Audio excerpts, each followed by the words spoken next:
Hello friends, welcome to புதுமை பெண்கள் channel. இன்றைக்கி நம்ம உங்கள் எல்லாருக்குமே யூஸ்ஃபுல்லான ஒரு ஈஸியான டிப்ஸு சொல்ல போகிறேன். வாங்க பார்க்கலாம்.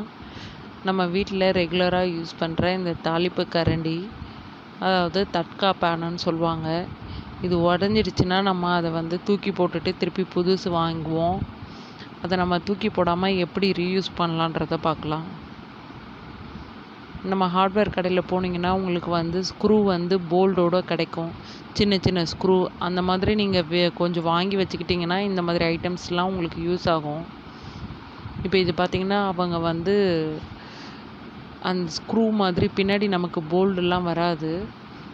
ஸ்க்ரூ மாதிரி தான் இருக்கும். அதை போட்டுட்டு பின்னாடி நல்லா ஹீட் பண்ணி மடித்து வச்சுருப்பாங்க. அது ரொம்ப நாள் ஆயிடுச்சுன்னா அது உடஞ்சிரும். இப்போ பாருங்கள், இது உடஞ்சிருச்சு.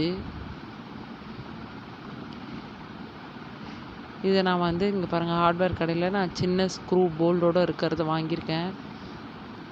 இதை நம்ம போட்டு டைட் பண்ணிட்டோம்னா நார்மலாக எப்பவும் பழசு எப்படி இருக்குதோ அதே மாதிரியே வந்துடும். இதை நம்ம ஈஸியாக யூஸ் பண்ணிக்கலாம் ஃப்ரெண்ட்ஸ்.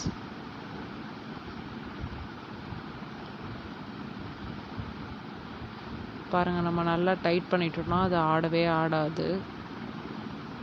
நம்ம புது கரண்டி வாங்கும் போது எப்படி டைட்டாக இருந்ததோ அந்த மாதிரி இருக்கும்.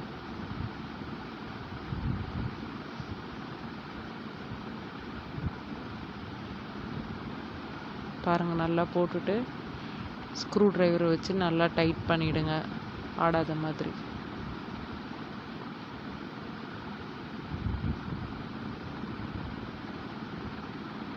நீங்கள் இந்த கட்டர்லாம் கூட வச்சுருப்பீங்க. இந்த பீஸா கட்டர்லாம் பார்த்தீங்கன்னா கூட அதெல்லாம் கூட அந்த மாதிரி தான் இருக்கும். அதெல்லாம் உடஞ்சிருச்சுன்னா இந்த மாதிரி நீங்கள் சின்ன ஸ்க்ரூ போல்டு வாங்கி வச்சுட்டு அதுக்கெல்லாம் கூட யூஸ் பண்ணலாம் நீங்கள்.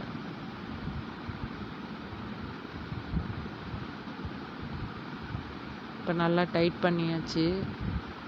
இப்போ பார்த்தீங்கன்னா எவ்வளோ நல்லா ஸ்டிஃபாக இருக்கும்னு உங்களுக்கே தெரியும்.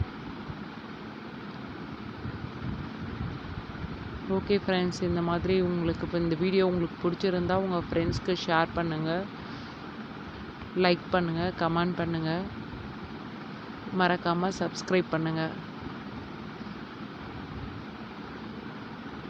மேலும் நிறைய வீடியோ பார்க்க புதுமை பெண்கள் சேனலை மறக்காமல் சப்ஸ்கிரைப் பண்ணுங்கள். பாய்.